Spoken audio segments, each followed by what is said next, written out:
Right, recording, completely synced. Take it away.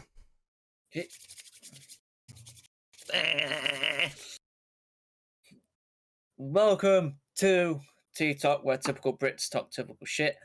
I am your host, Extreme X Storm, joined by my co-host, Excalibur. Hello. And we are here with plenty of topics that we didn't just think of about in the last minute. No, they were thought of yesterday. They weren't thought of last minute. No, we're more together than that. We were a bit more prepared this time. Yep. But of course, I feel like the first thing would be a good thing to discuss is the World Cup draw. Yes. Would have been nice if we actually got the image of it prepared, but I would say I can just look it up now. So, with the World Cup draw, England got very, very lucky. we got fucking nice here. It's like we literally have the easiest group out of everybody, pretty much. I mean, if we look at this as it is right now, Group A is Qatar, Ecuador, Senegal, and Netherlands. With all due respect to Qatar, they are not getting out of that group. No. That unless it's rigged, that should be easily Netherlands guaranteed, and Ecuador and Senegal might have to battle it out. But yeah, my guess would be probably Senegal would go through. Yeah, but my best guess would be Senegal, Netherlands as well. And then England, we've got Iran, USA, and then either Scotland or Wales. Or Ukraine. That is, or Ukraine. Yeah, that is the easiest fucking group that we could have ever asked for. Well, worst case scenario was us being ditched with Germany or Senegal. Thankfully, we got neither. It's like, if we don't fucking get through, or if we lose two of these, because it's 6 games, isn't it? It's 6 games too. For us, it would be 6 games, wouldn't it? But that's the thing. I think to save save players' energy and everything, I think what they'll do is that because wait, you said 6 games, right? Hang on. In World Cup group stage, is it 6? I do not know.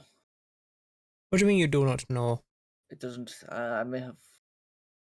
Let's just say it's 6 for purposes right now. Right, let's say it's 6. So pretty much they've got to win 3 games. Yes. Like England have got to win 3 games to pretty much be there, but 4 games to guarantee they'd go through. Well, at that point, they'll need to win 3, draw 1, and lose 2. Yeah, the problem is right now, it's just like, listen, we're good against shite teams. Which is why I don't think this will be a problem. But, and this is a massive but, if injuries are there, because it is midway through the season, this is when injuries are at their peak. Which is midway through the season, because everyone's already either spent, or like are just getting to that point now where it's like, okay, then a tackle can end a player's fucking year. Pretty much. So I hope for entertainment's sake, because I'm not really asked about the World Cup, but I will watch it. That England go through. Hopefully so. I hope. Like I want a good performance. I want a genuinely good performance. I want us to go. I want a round of 16 group, a round of 16 game to be a big game. That is true. I want it against the Portugal or Brazil. If we win against either one of them, and it's a convincing win, I will feel like we've got a genuine chance of making it far fairer in the tournament. Yeah. Group stage, sure. It's the knockout rounds where it's interesting for me. I don't want England to go through and then win 3 shitey knockout games and then win the final out of penalties. As entertaining as that would be, but that was pretty much the Euros, except we lost that. What I generally think they'll do is that with the first 3 games that they have, because it's United States first, because the first game that England have is against US, so they'll try hard on that one, and then I'm assuming second will be. That's the thing. That I feel like the first 3 games they'll go Mach 10 at. The 4th game they'll take it chill, and then the last 2 games they'll just not bring their best players for it. If Southgate is smart, first 3-4 games, if they've won them, the last 2 he uses the second team. Yeah, pretty much. You saves your best players until use that second team, because end of the day, it's not going to matter. Like, if you don't want Scotland or Wales or Ukraine to go through, which that'd be a bit shitty of them, but it's like if there's a Pacific team that doesn't want to go through, okay, then put the first team on. But at that point, with our group being the way it is, there's nothing much that we can really do. It's just saying, like, ideal situation for the Euro playoffs is that we get Ukraine in this situation, and Scotland and Wales don't even get in the group stage. That's ideal situation for England. Yeah, unless Gareth Bale goes Mac 10 and just carries them to the group stage. I think Scotland's probably the hardest team out of the 3. Because let's face it, whenever England go to Scotland and try and play a game against them, it's always a blow for blow. It's gonna be like, it's gonna be day, as it is most games. Yeah. Even with Wales to an extent. And so, I mean, I'm just wanting interesting games, because the group stage I'm not going to give much of a shit about, really. Yeah. As good as our group is, there's no drama there. Okay, England versus USA, but let's face it, England have been far better. England are a fast team because it's England. It's just it's a European football big dog, as people want to claim it is. Pretty much. Whereas USA have not got amazing players to offer. Like, I mean, Pulisic, sure, Timothy Weah, if they want to make a push. I can't really name anyone else to really back my point. Yeah. Weston McKennie. And he said that you've got those players, sure, that can probably beat a Wales, and it probably could beat a Scotland, but and definitely should be beating an Iran. But in England, if England lose more than 2 or 3 of those England, games, it'd be embarrassing. England should win their first 3. England should beat United States. They should beat Iran. If England are a big club, like if England are the big country that everyone fucking puts them on the pedestal for, then they should be absolutely walking it and winning all 6 games. That's the thing, that England don't need to win all 6. It's pointless to try and push all 6. Yeah, but just get enough points for qualification, and then if they win all 6, it's a statement. If they win all 6, I'll think, okay, maybe. Yeah, maybe. But personally, who gives a fuck about a statement? Just get through. I say there's 0 point in wasting your best players just to try and make a statement when, you make a statement in the group stage and then get clapped out in the round of 16. It's Gareth Southgate, man. He's going to want to make that statement. What it should literally do is focus on the points, get enough points for qualification, then save your best players to recover for the round of 16. Yeah. Smartest play to do. There's no point in being like statement making, saying, oh yeah, we'll win all 6 to show how good we are, and then you get clapped in the round of 16 because your players are not fit enough to actually participate in that game. Makes no sense to me. Interesting to see. Obviously, when the World Cup's going on, we will be covering it. It will week by week, because it's going to be like a maybe 5-6 week thing. Because I don't mind the kickoff times, because it's 10 a.m., 1 p.m., 3 p.m. and 7 p.m. I think it is. That's not bad. That's throughout the day. I'm up for those times, so I get to watch most of the games. And I imagine that these games will be free to watch as it's World Cup. You're not going to charge for World Cup. Yeah, sorry. It's 10 a.m., 1 p.m., 4 p.m. and 7 p.m. That's fine. The final of the group games and all knockout matches will be at 6 p.m. and 10 p.m. in Qatar, aka 3 p.m. and 7 p.m. So the final round of the group stages and all knockout games were 3 and 7. And then I imagine that the World Cup final will probably be around about maybe 7 or 10 p.m. Around about that area, because that's where the Euros was at. I think the World Cup final. I think the World Cup final will be a 3 p.m. kickoff. Personally, I personally don't think it will be a 7, just because 7 p.m. over here is 10 p.m. in Qatar. Qatar? I don't know how you say it. Qatar. Qatar. Okay. I have no idea, but I'm just making a guess. But, I'd say a 3 o'clock final will be the most ideal time for it. I'm looking forward to it. It'll be intriguing, I'll tell you that much. The World Cup's probably going to be filled with loads of drama. There's already drama happening, and the World Cup's not even started yet. That's because it's the bullshit between the people who run Qatar and of course the managers and everything. So yeah, so we'll come back in the next 6-7 months when it comes to when that goes on. We'll obviously be covering that as well. Yeah, a week by week into the world of the World Cup and showing our opinions on the amount of games that we've watched, because there's only so many that we can watch. Yeah, there's only so many we can watch at once.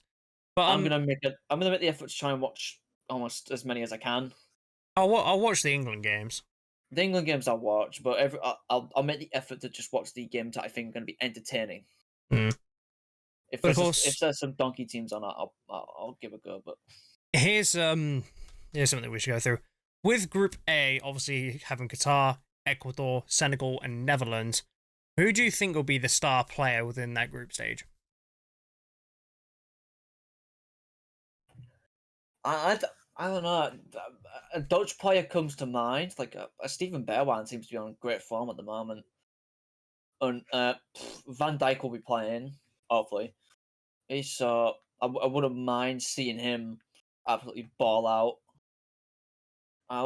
Mane, maybe. It's very dependent on where he's at in his career. Because Mane right now is not even playing. Like, I think Diaz is very much favoured over Mane at the moment for Liverpool. So maybe Salah and Mane are leaving in the summer. So if Mane leaves, I think he does pretty well in the World Cup. Yeah.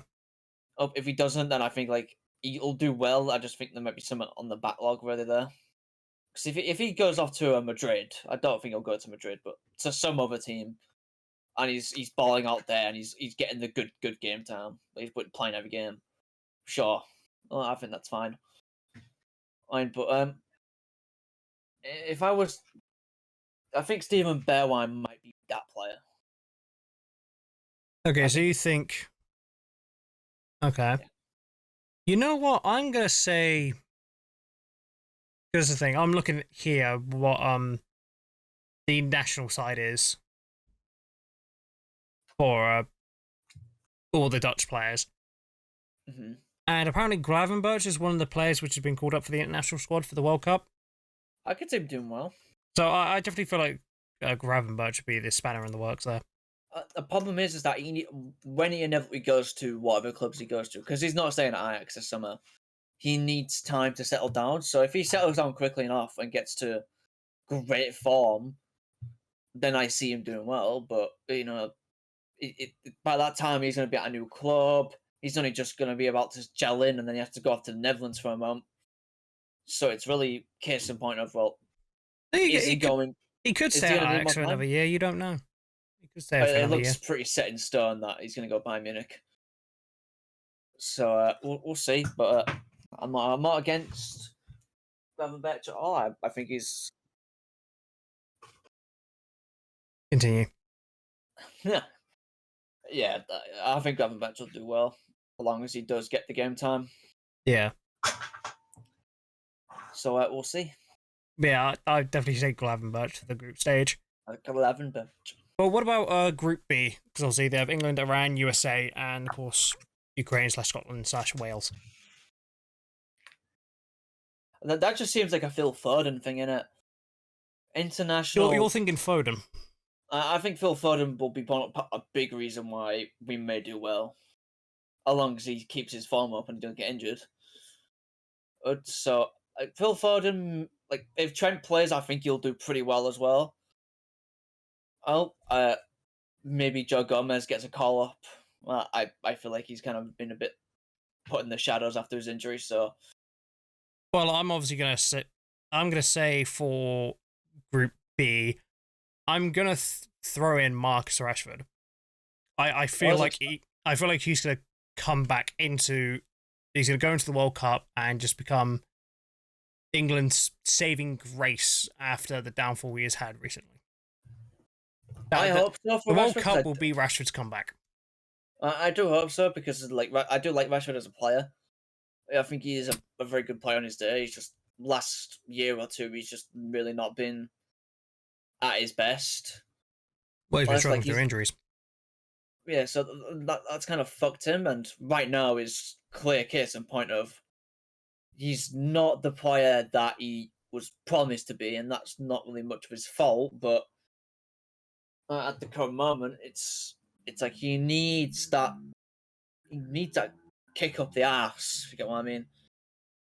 And to say, alright, then this is where the form starts. It's gonna get better from here. Mm-hmm. At this point with Rashford, it can't get much worse.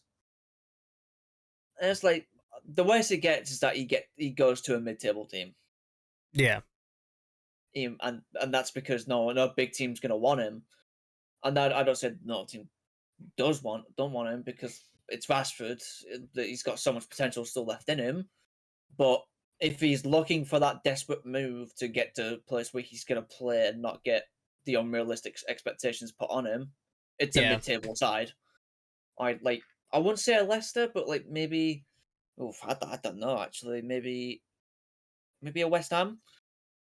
If Bowen goes, I mean, a Leicester could be a good place for him, but I'd prefer him to stay at United, but we'll have to wait and see. That's very much down to maybe an Aston Villa. Maybe he goes link up with Gerrard. I doubt he would go to Villa.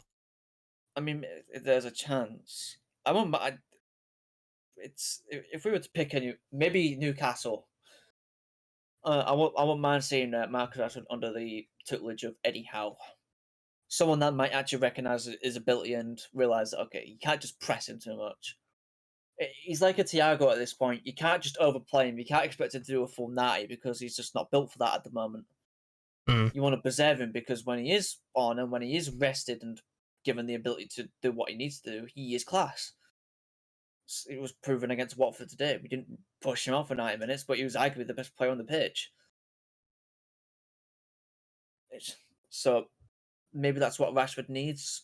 I think a Newcastle would be able to not only afford him, but with Eddie Howe in charge, I think it'd probably be the kick up the arse he needs. Who knows? But of course, moving on to Group C, being Argentina, Saudi Arabia, Mexico, and Poland. I'm saying it's going to be a battle between Messi and Lewandowski. I think Lewandowski's got this. I think Lewandowski's probably going to bag a hat-trick against Saudi Arabia, bag 2 goals against Mexico. He'll bang a hat-trick against Saudi and Mexico, guaranteed. Yeah. He'll bag a goal in the first game against Argentina, and maybe they lose that game, but he'll bag 2 goals in the next one to win them that game. I feel like with that group, it will be a battle of Messi and Lewandowski. I feel like that's how Group C will be. Messi's going to want... Argentina have just won the Copa America, so they're going to be on that form. And this could be Messi's last World Cup, so he's going to be power hungry. Yeah, so he's going to want to go for that. He's going to be hungry for it.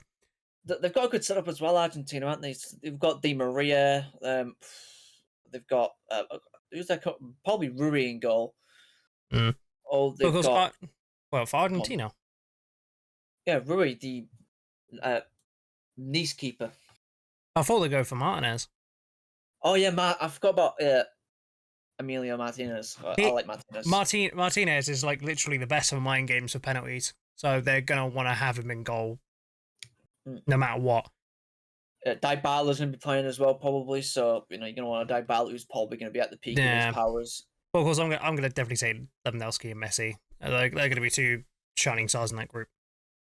But of course, with Group D, I feel like it's going to be more the question of what French player will do well. Because it's going to be either France, because it's France, Denmark, Tunisia, and either Austria.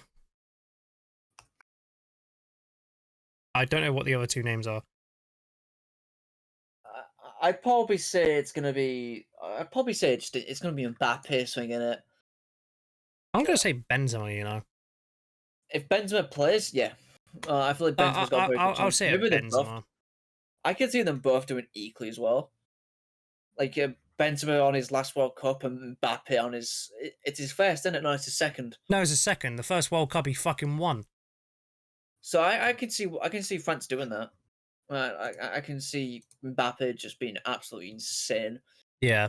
Uh, Group E though is where it's like okay. Yeah, so Spain, New Zealand, Croatia, Spain, New Zealand / Croatia, Germany, and then Japan. I'm convinced someone like Ferran Torres is going to do really well there. I'm gonna say Gavi. Yeah, that's not a bad shout, you know. Gavi or Pedri. It's going to be someone from Spain. Yeah, it's gonna be Spain. Guaranteed. Yeah. If I had to pick a German player, I said Joshua Kimmich might do pretty well there, but yeah, Kimmich, Muller. Muller plays. Maybe Wirtz. Sane. I think Sane will come back in that setup and ball out a little bit. Mm-hmm. But it's going to be a Spain I'm player. going to go with Gavi. I'm going to go for like a Ferran Torres because I think like he might ball out there. Yeah. But of course, Group F, we have Belgium, Canada, Morocco, and... Well, hold on. If Croatia's here, then who the fuck's on the other team? No idea. Fuck knows. But still, Belgium, Canada, Morocco, and Croatia. I'm going to throw this out there. It's going to be Jonathan David. I was going to say Jonathan David as well, you know. I think Jonathan David will ball out there. Yeah. If you want to be 100% honest, I feel like KDB is going to be booted in the face and end up with a facial injury again. I generally think it's going to be David. Or Davies. I think Eden Hazard might make a slight comeback for Belgium, but I think it's Jonathan David who's going to ball out. Yeah, Jonathan David, 1 billion. Jonathan David will get top scorer in that group, without a doubt. Then, of course, we've got Group G, which has Brazil, Serbia, Switzerland, and Cameroon. Neymar.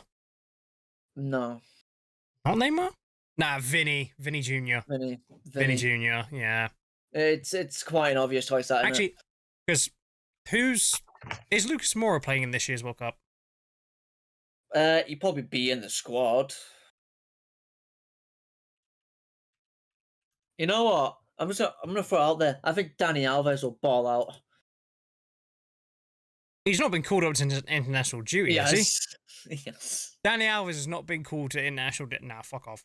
He's part of the squad, I think. You know what? I'm gonna throw a little bit of a spanner. Lucas Paqueta. I think he'll do well. Lucas Paqueta, yeah. Well, I'd say Lucas Paqueta doing pretty well. Lucas Paqueta, yeah. Okay, that's good. Yeah, Dani Alves has been called to international school. Fuck me. Dani Alves free kick coming soon. I'll rate the shit out, sorry. If I'm gonna be honest with my potential player option, because it's gonna be a player from Brazil, I feel like, personally. You know, I'm gonna throw in if he actually does get game time in the World Cup, I'm gonna say Alex Telles. If he gets another Sandro, I can see it. Because I feel like Telles is definitely one of the better players at United for set pieces. So I feel like Telles will shine if a couple of free kicks are thrown into the works. Yeah. I don't mind that. So I'm going to say Telles, of course, you're saying Paqueta. And then we got Portugal, which my answer's pretty obvious. Of course, there's Group H, Portugal, Ghana, Uruguay, and South Korea. I'm going to say Son. I think Son will do well, but I think Jota will absolutely just thrash. I'm going to say that's the thing. I personally think it's going to be Son, but I feel like Ronaldo will more than likely going to take the stage. Ronaldo will do pretty well, but I think Jota will be a good second to him. If I would, Jota's got my. They don't get along though. They don't get along. Well, Jota's a better player, anyways. I mean, he's got 20 goals this season, so I don't know when Ronaldo's 20 goals are at, but they're better squads, better players around Jota than what it is United at the moment. Jota's getting goals though. That is because he has players that actually support him to get those goals. Ronaldo made a bad choice going back to United. Pretty much. Jota actually has better players to support him. Ronaldo don't have that at United. And Jota's still getting goals for Portugal though. Well, Ronaldo's also going to get goals for Portugal. I think Jota will be great there. That's my pick. I'm not saying Ronaldo won't. I'm just saying I think Jota will. I'm going to stick with Son. I'm gonna stick with Sun for that. Yeah, because I feel like he'll pull a few tricks up his sleeves for South Korea. But to end off this World Cup discussion talk, I think it's Luis Suarez as well, actually. To pick out one team that might be the underdog for this World Cup, who would it be? Ooh. And why is it Spain? What? No. Fuck off. If you want a true underdog team, I'm throwing this in the works. I'm saying Mexico. Everyone at the moment thinks that Poland and Argentina are going to sweep Mexico. Watch them just be Senegal, like, surprise, bitch. I'm saying Mexico. Senegal. Is Senegal really can you really class Senegal as an underdog? I mean, what? Because they got Koulibaly and Mane. No, I mean, if you look at their performances in their other international duties. What do you mean? Well, they won their... Fucking hell, what was the cup over there? The Cup of Nations. African Cup of Nations. Yes. Of course they won that. But, like, Mexico are one of the better teams in that region anyway. So, like, why is Mexico all of a sudden now an underdog? Well, I'm just saying like in World Cup aspects, I'm saying Mexico would be more of an underdog than what Senegal would be. I still think Senegal will be an underdog because it's not a main nation now, is it? Compared to the other nations. I'm not saying, yeah, I'm gonna get shouted at for that one, but no, I'm definitely saying Mexico. I feel like they have I feel like Jimenez is gonna maybe help them out a little bit and make them not probably get them through the group stage, but make them be like, holy shit, we underestimated Mexico here. Maybe a Denmark will come back because Eriksen seems to be on form at the moment. So is Eriksen confirmed for international duties to Denmark? I don't think he's allowed. He came back to international duties recently. He scored a couple of goals for him. Oh, has he? Yeah.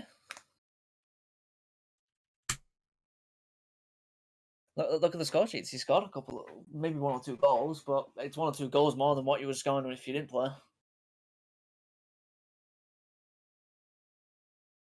Yeah, fair enough. What can I say? So yeah, I'm definitely going for Mexico.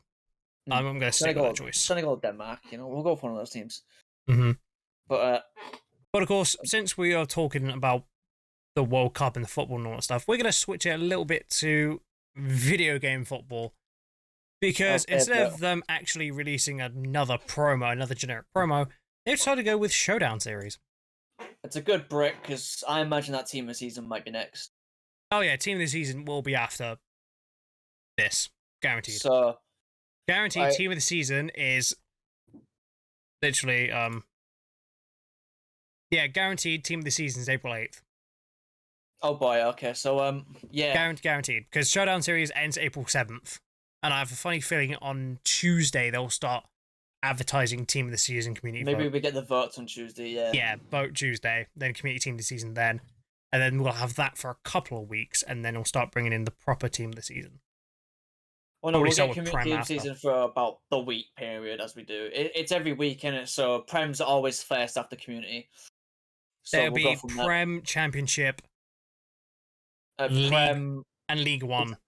I'm pretty sure it's Prem, Bundesliga.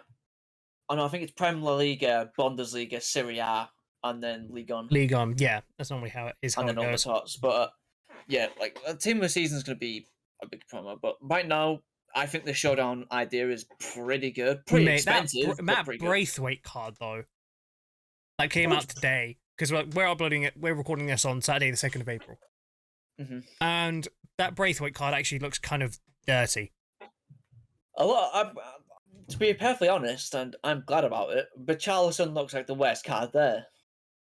Yeah, Veghorst looks like a better card to go for. Oh, without a doubt. And the fact that he's 4/4. I think the best card that they've released is this Weston McKennie. This is legit Holigang, and this is a proper Holigang, not like he's about script in the 80s. This is Holigang. Yeah, but I feel like those stats don't work in game. I've played a game with him. He felt great. Because this Veghorst card looked good though. 92 pace, 91 shot, 85 pass, 90 dribbling, 93 physical.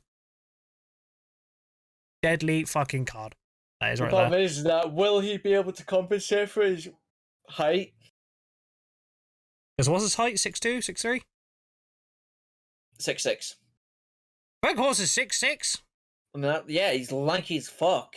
Yeah, nah. If he's smooth, then he's going to be one of the best players in the He's game. got 90 agility and 84 balance, so maybe. If I was to pick a card to do all this, it would be Weghorst, because why not? But the problem is that with my teams and my selections right now, I don't need these cards. I don't need a Braithwaite because I have a Suarez. I don't need a Sousa because I have a Rodrigo. I don't need a Richarlison because I have a Ronaldo. And I don't need a Weghorst because I have an Origi. First thing, that obviously the Richarlison, that's the thing, all these cards are upgradable to receive a +2 upgrade. +2 upgrade at most, +1 at minimum. So nothing at minimum. Well, yeah, but I mean, if I were to receive an upgrade, it would be a minimum of 1. A minimum of 1. So seeing Richarlison, like all these cards at their 1 upgrade minimum, they look like really good cards. Yeah. Of course, like Richarlison being a 90, that looks like it could be a very, very nice card. Weghorst would be, I feel like, would be a really good card on paper. Because, of course, with him being 6'6", I don't know how broken or shit they've made him in this game. I don't know. Yeah, but I'm not sure I want to waste 329,000 coins to find out. Yeah, it's like because Richarlison's cheaper than Weghorst at the moment. Yeah, Sousa right now for me looks like a really good can, and I'd be tempted. Yeah, but I'd rather go with Braithwaite. Yeah, but like Sousa used to play for Liverpool, so yeah. I'd rather stick with Braithwaite, so then you can get the soft link to good old Eriksen. You get the soft link to Eriksen, and you can do a hybrid. Yeah, because Eriksen is guaranteed a double upgrade. Yes, he scored against Chelsea today. So he will be a 92 rated, and he's gone up by 30k because of it. Apparently, someone invested 100 mil into Eriksen when he was 50k, and now like he's going to be like. He's going to be a 92. They made bank. They made 30k, 32,000 coins on each card before tax, so it'll be about 28k profit on each card. Yeah, so that'll be. So he's literally pretty much doubling his coins. But of course, a double. But Yarmolenko is going to look good though. I thought Yarmolenko would be a very, very nice card. Good objective card. Good objective card. I just before we recorded this, I got both Yarmolenko and Thiago Mendes done. And they look like good cards. The 4-star Yarmolenko is going to be pretty nice. And if I look at Thiago Mendes, he is 3-star. But of course, you're going to keep him in DM. That's just obvious. But, this Thiago Mendes is another Holigan card though. Yeah, 80 plus for every start. I'm trying to think out of all the other DMs that I have. Like, because obviously we're seeing how they would look in our own teams, pretty much. I'm looking at. When I do these cards, especially for objectives, I like to look at them and thinking, do I need this for this squad? Because I want to have loads of different squads by the end of the year, anyways. I'm just trying. Mendes goes in my Brazilian team, and Yarmolenko goes in my. The one thing I've been thinking about for SBC players is that this won't be the last. This won't be the last chance that we get them, because guaranteed at the end of, like when it hits June or July, there'll be mass year in review player picks which are repeatable. I would, but do that for SBCs, man. I've got so many that I haven't completed. Like they'll nerf 85 times 10s, but in trade they'll release campaign player picks as well. I don't mind that. Fuck them. Some good players added to the club. Deadass, actually, that Thiago Mendes perfectly replaces Awa. Yeah, he looks pretty nutty for me. He makes a good replacement. Then actually no. Then again, he gets rid of my link to Nkuku. So who knows? Maybe, but yeah, I'm glad with what they're doing in the showdown. It's not original, but it's quite a good idea. It's a good way because if they keep, like, for example, having Thiago Mendes and Yarmolenko as 2 good starts for objective players, they need to keep bringing on that momentum for decent showdown players, or something which would be good for the Silver Stars player. People who do Silver Star showdowns. Yeah, because that Wednesday when the new Silver Stars come out, I would love for that to be like a showdown setup. Like, okay, then you can get both cards, but they're going to be 72 rated, and then obviously they could be there, a 74 or at 73, I'll just stay at 72. But they've got pretty correct stats as well. So I'm hoping for that. I would love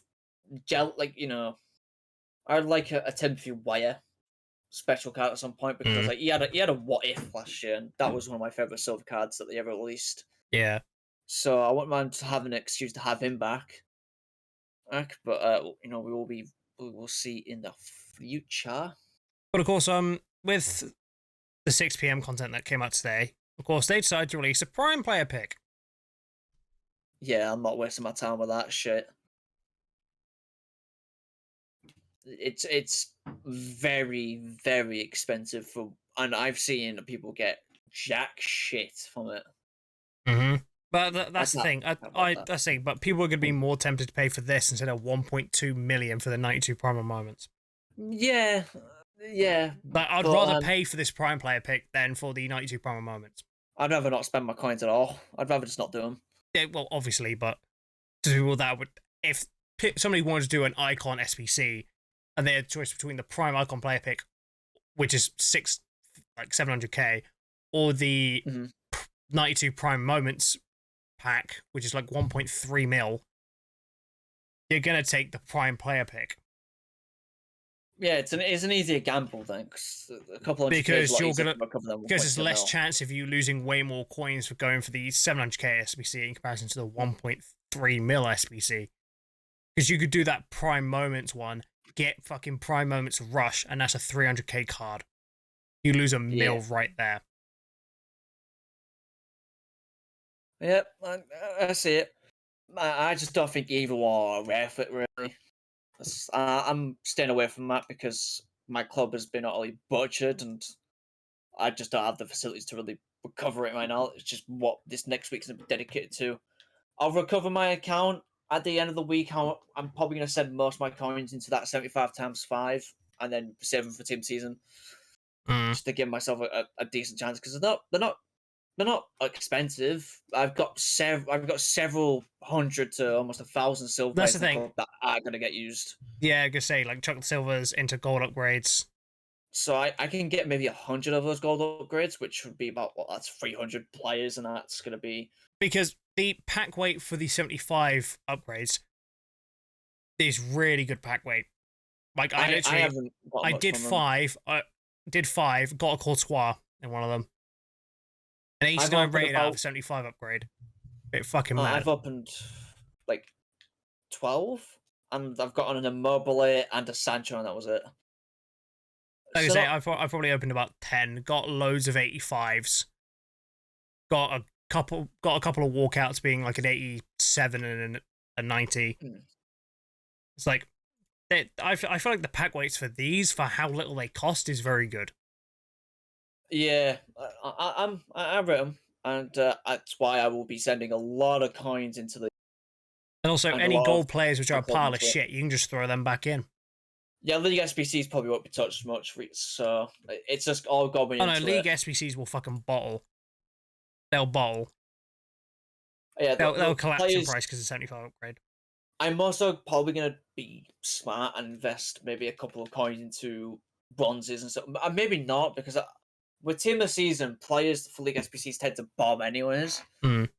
So we'll see. But yeah, like those 75 pluses are going to get fucking abused. Which is why my grind for this game is going to be quite high for this week.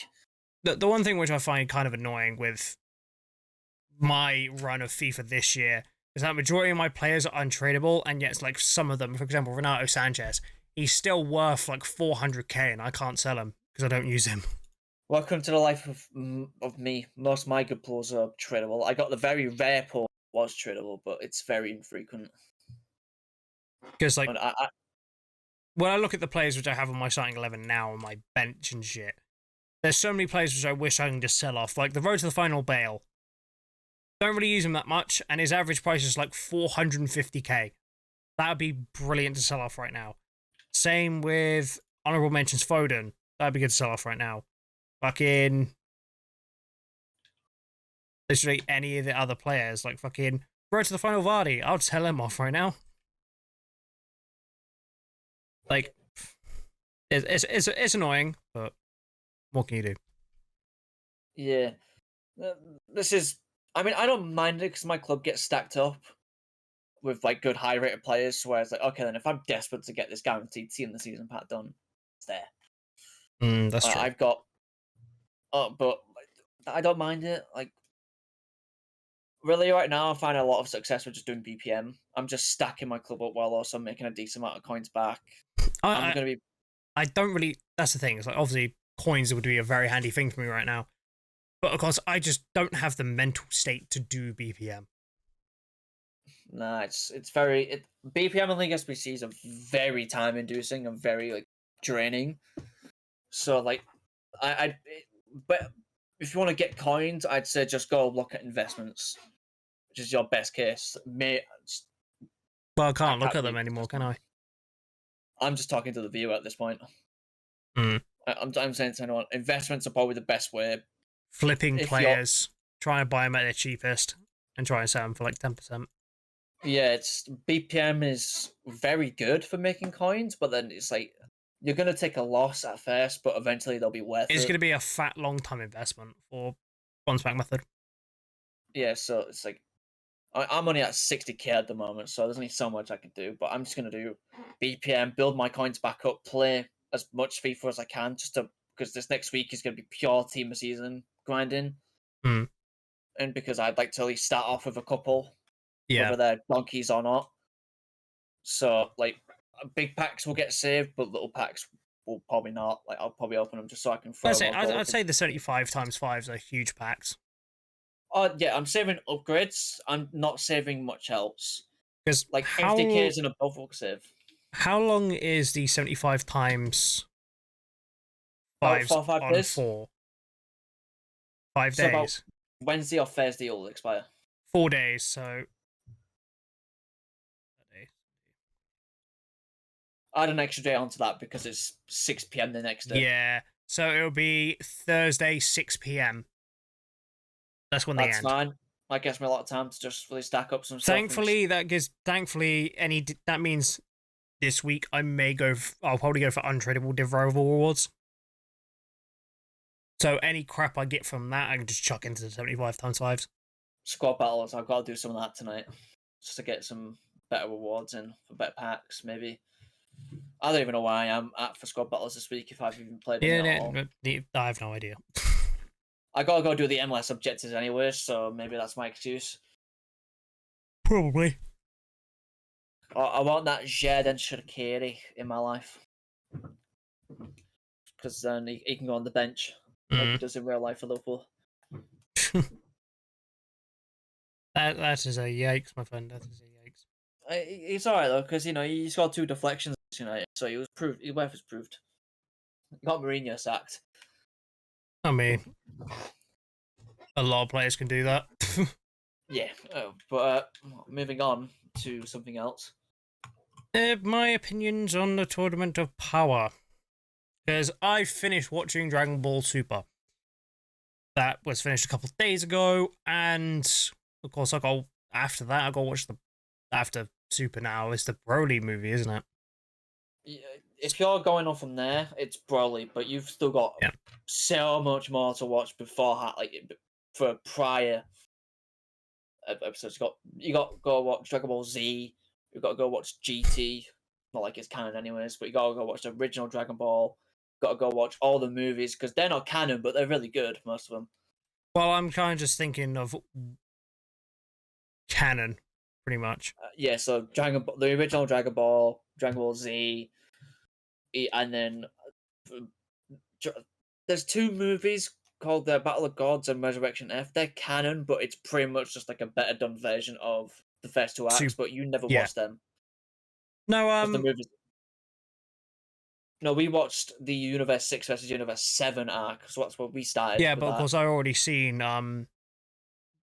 pretty much Goku versus Frieza.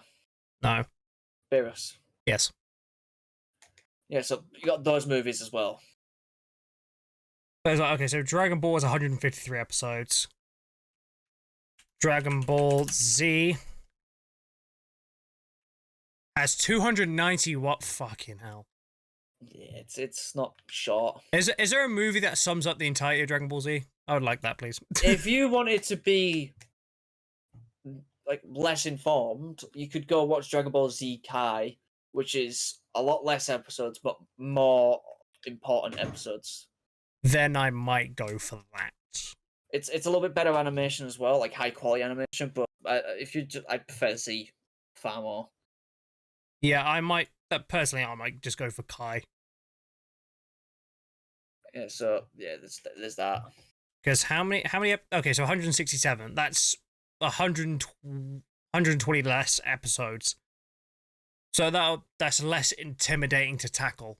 So I'll probably go for Kai. I can't wait for when you start watching the Freezer arc and then you realize, for fuck's sake, this fight's going on for fucking ever. It's gonna be sat there for about 6 hours watching the same fight. Yeah. It's long, but it's a really good fight. I do. It's probably one of my favorite arcs. That's the thing. Is like after watching Dragon Ball Super, I did like it. I did, and I like Super, and I really want to see more of UI. But of course, we have to wait for that until the manga gets... you do see it in Super Dragon Ball Heroes, but that's not necessarily complete canon. It's all over the place. It's not canon at all. Huh. It's like the game Dragon Ball Xenoverse, because they're pretty much linked at this point. It's Dragon Ball Xenoverse, and that timeline is based on people who the time patrollers, which then they go through time and beat people who are fucking with time pretty much. So Trunks is there, so Trunks from the Goku Black there. He's one of the time patrollers there. He's very much involved with that. Bardock's there. So pretty much that storyline is kind of like a alternative universe type situation. Alternative universe, because they've made Dragon Ball. If the creators of Dragon Ball decided to do it, they could be like, oh yeah, we could make this canon. But it's like, they're probably not going to. They could if they wanted to. There's a fan manga that I read a while ago.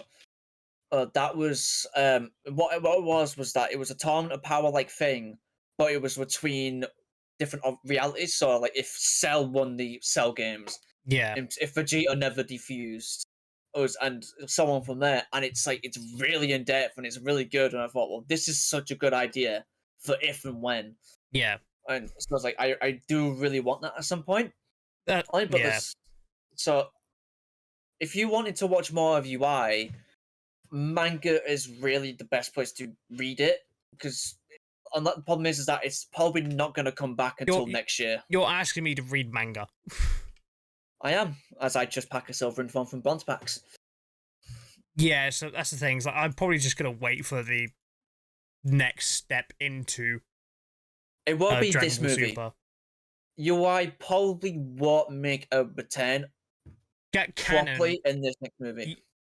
Canon-wise, UI won't make it until movie after, because you do see UI in Super Dragon Ball Heroes, but of course that's not canon. It's not canon. It's very cool though. They've done that pretty well. The one snippet I've seen of Super Dragon Ball Heroes was the clip of Goku Black and Goku, pretty much him going UI and Goku Black realizing, oh shit, I didn't know he had his form. I'm fucked. Yeah. It's cool though, because it gives us a lot of things that we'll probably won't get to see in real Dragon Ball. But yeah, I doubt any of the two. Maybe this movie won't. Maybe the next movie does. But UI will probably make it. If we don't see UI in the movie, please just let fucking Gohan actually get a decent time to shine. Well, that's what the movie's about. Yeah. I'll show you the trailer after this. I've seen the trailer, because you see in the trailer that he goes Super Saiyan. Yeah, Piccolo gets a new form as well. If you've watched Dragon Ball long enough, you've been gagging for that for about 20 years. Just imagine if Gohan somehow went blue. Well, that's the thing, is that Gohan's got his mystic form. He just skips every stage of Super Saiyan and just goes blue. If just before the tournament of power starts, he does state that he wants to go down a different path. So I imagine that he'll get some sort of godly power. It just won't be. It won't UI. It won't be the same as Goku, but it won't be the same as Vegeta.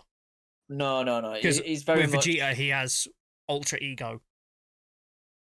Because yeah. it's UE, isn't it? Yeah. Ultra Ego Vegeta. Ultra Ego Vegeta. That's his current form in the manga right now. The Yeah. form that you saw in Tournament of Power was Super Saiyan Blue Evolution. Yeah. But if we wanna go at it, the problem is with Evolution is that we don't know if it's canon. Because while it's in the anime, it's not in the manga, and they like to prioritize manga quite a bit as canon. So Well, I like to think it is. I'll put it this way: if it was published to be in the anime, then it's canon. Yeah, Because it's up to them. people say the entirety of Dragon Ball Super is canon, right? It's at this point, I'm pretty sure it's what people choose to believe is canon. Yeah, so Dragon Ball Super is canon. So that means the forms that were partaked in there are also canon. Yeah, although the manga does have pretty good moments. I mean, Master Roshi took on Jiren and pretty much hold his own. Mm. But then again, what else would you think about Master Roshi? Really, he's fucking got him. Yeah. So yeah, I'm glad you liked Dragon Ball Super. It's obviously one of my favorite things of all time. I really did like it, but of course, there's always going to be one of those problems for me and anything in general, just difficulty to commit into something as huge as what Dragon Ball was. Because Dragon Ball Super was, what was it, like 131 episodes. 131 episodes. So pretty much the smallest series in Dragon Ball, pretty much, for main story. The GT is technically a smaller series, but it's not canon, so... Yeah. So, of course, it's going to take a lot. It's going to be way more difficult for me to get into Dragon Ball Z. Well, there'll be Z Kai. Regular Dragon Ball, because there are way more episodes. Yeah. So that's going to take me a lot of time. And that's fine. It's no rushing it. The fact that you watch Dragon Ball at all is a dub for me. Yeah. Because then other than Owen and maybe Tom, no one else watches it in the group. Pretty much. So like, it's cool. All I say, it's nice to someone else to kind of slightly bounce off of when it comes to Dragon Ball. Like, at least I gave it an attempt. I was like, you at least know it, and you like Super. So, and if it comes to Super stuff, I can relate to you. And then, if you've always got questions about it, then I have my growing knowledge about Dragon Ball. However, out of the loop I seem to be at the moment. But the new movie's coming out in 20 days from now. 20 days, jeez. So that's going to be coming soon. I doubt it's going to be coming to cinema, but I'll be watching it anyways. Yeah. The problem is that when it comes to animation movies, the Japanese dub's released first. Yeah. And so the English dub isn't released for another month. Yeah, the English won't be out for another month. It's the same with the Broly movie, although I found it really funny that the first proper big leak of that movie was on Pornhub. Pretty much. Because that was where it was originally found, and I may have watched it off there, but... Yeah. Hey, to watch the movie, cool. Oh, and I'm not gonna be in as much of a rush to watch this next movie as it's Gohan based, and so I want to wait until I get to watch the dubbed. I watch the subbed if it comes along, and okay, I find it and it's reasonable to watch. Fine, I watch both versions because I'm not arsed. I like both versions, and so I like to watch as much of the Japanese cast as I can while we've still got a lot of them because a lot of them are quite old. Yeah, they've been going along for years and years and years. So Goku's voice actor's been voicing him for about 30 odd years. Yeah. So it's getting to that point now where it's she's getting old. Yeah. She's not young. That's the thing. I feel like when the actors of Goku and Vegeta and all that stuff, pretty much when they eventually go, I feel like that's when they'll stop doing Dragon Ball. Nah, because if that was the case, then they would have stopped Dragon Ball when Bulma's voice actor died. And when you watch original Dragon Ball and Dragon Ball Z, you'll see just how much of an important character she was. If anything, I'd class her as the second most important character in there, except for Goku. Mm. Because she's been in there the longest other than Goku. So yeah, that's true. Then actually, you'll see that she's probably the most recognized character other than Vegeta and Goku. Like, she's very, very important to that series, and there's a lot of fans out there that were very upset when the replacement was damn near instant. Yeah. But so I don't see that happening. Worst case scenario is that they get someone that sounds a little bit like Goku. Who, but the Japanese audience will be sad. No, yeah, they'll be pissed. But they will not the be happy benefit, about it. yeah, like it's gonna be how it is. But at the end of the day, this show's got to be made. There's so many fans out there that will want it. Yeah, it's going to continue for at least a while in the end. They've left themselves in a spot where like anything can happen. Like, we're still waiting for Vegeta to go to Universe 6 just to go and meet that planet of Saiyans. And it's like, that is true, actually. Yeah, because he did make the promise, didn't he? It's not something that's been touched on yet. So like, we've still got this current arc right now going on, and that's going a little bit more in depth with Goku and Bardock. Yeah, because Bardock, he's now remembering that Bardock is his father and all, and he's getting told all this shit, and it's been very influential to the story. Pretty much. It made Bardock relevant, and I'm very happy because of it. And then you had the arc previous to that, which then that is an arc where these next two arcs is very, very showing of UI. So yeah, it was gonna be, isn't it? Although, like, maybe in this next movie we get to see a hint of it, because Goku at this point now is kind of getting really, really in touch with his UI. To the point where he doesn't need to transform into it to use it. It just happens. Like, it just happens. Any form has it, and it's more powerful it goes into. But yeah, pretty much. It's very much there. Wait, that's the thing. I'm just waiting for the time that because as you said, it's like no matter what form he uses, he can still use UI. I'm just waiting for the time somehow he merges UI with Kaioken. I've been looking forward to something like that for a while, and the fact that we got Super Saiyan Blue with that was a big dub. The problem is that it's UI's. When we saw this in Tournament Power, UI is very taxing on his body because it's got its deity power. Yeah, he's immortal. Yeah, he's immortal and he's using godly power, which then fucks him in the long run. And then Kaioken is very intensive on his body. Yeah. On top of that as well, so doing both of them together would fucking kill him. That's the thing. It's not like we haven't seen. It's not like Goku hasn't died before. He's died quite a few times before. Yeah, here's an idea. Kill Goku off again. I want to see some drama in this show. Well, that's the thing. I feel like he'll literally do a combination of the way Goku dies next, whenever that will be him trying to merge UI and Kaioken. It will reach like times 25 or times 100 or something stupid on that matter. And then that ends up being a sacrifice. There was a fan manga not too, like a good couple of years ago now that I really enjoyed. This is where Goku dies, because in the end of GT, Goku goes with Shenron off to the afterlife or whatever. And so he's pretty much gone. He's dead. Like, he doesn't exist. But the rule with Dragon Ball is that once you die, your soul goes to the other world. If you die again, if your soul dies, you are done. You cannot get revived. You do not exist. Gone. No Dragon Balls will bring you back. Not even Supers? No. Like, no Dragon Ball, you cannot be brought back. You are done. Out here. Maybe the Omni King can bring you back, but other than that, you are done. If your soul is gone, you're fucked.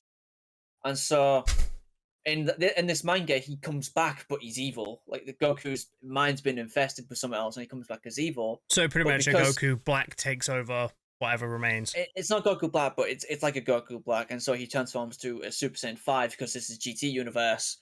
And so at this point, he's still dead, and so the only way to defeat him is to kill him. And so he gets killed, and he doesn't exist no more, and that's how it ends. I wouldn't mind that being the end of Dragon Ball to an extent. That would be the end of Dragon Ball.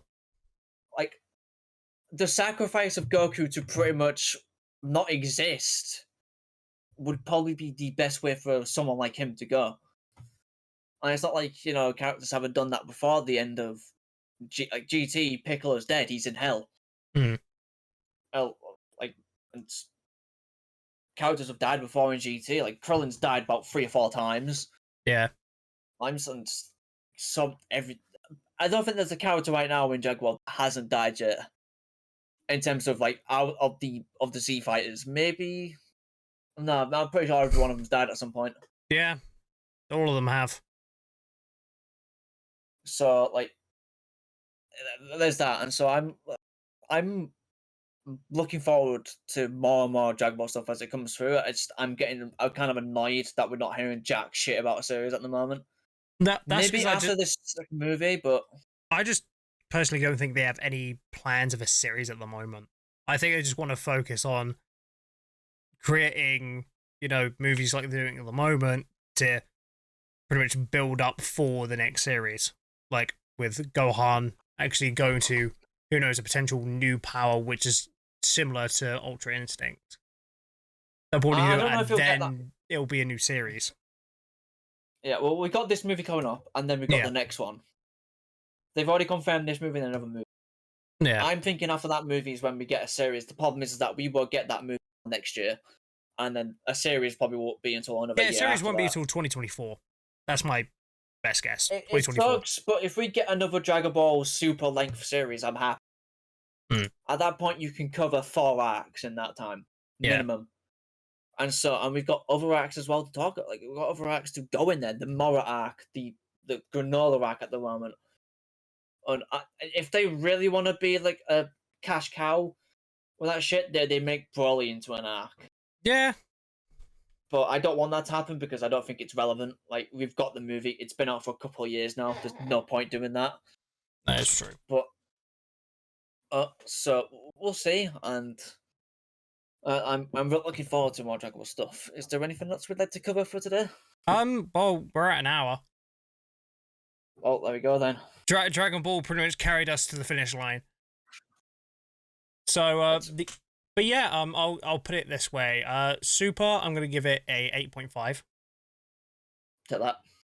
Super, I'm gonna give an 8.5. Pretty close to what I gave Violet Evergarden, so. Yeah. Well, Violet's a 10, so. I give Violet a 9. Yeah, I don't think anything can top Violet, but we'll have to wait and see on that. But of course, that is going to be it for today's episode of Tea Talk. If you guys did enjoy and you're listening to this on YouTube or watching it on YouTube, make sure to leave a like, hit the subscribe button, go check out all of our other socials. Of course, main channel, Twitter, same with Jake, of course. And of course, if you listen on Spotify, give us a review, let us know what you think. If you have anything that you would like to talk about in podcast episodes, let us know. We're more than happy to do that. And on Google Podcasts, because we're on there as well. Oh, have we migrated to that now as well? Yeah, apparently it just automatically migrated our shit to Google Podcasts. So if you want to go check that out, that's also there too. That's the long story short. And of course, if you miss any other episodes, go check them out. We've had a good amount of bangers of Tea Talk during this time. Oh, but of course, that's gonna be it. Thanks so much for watching episode number 14. I think it's 14 at this point. No, 13. Yep. Sorry, 13. 14, about that point. Episode number 13. Thanks so much for watching this, and this is goodbye from me. Goodbye from the wonderful co-host. Goodbye. Enjoy your brew.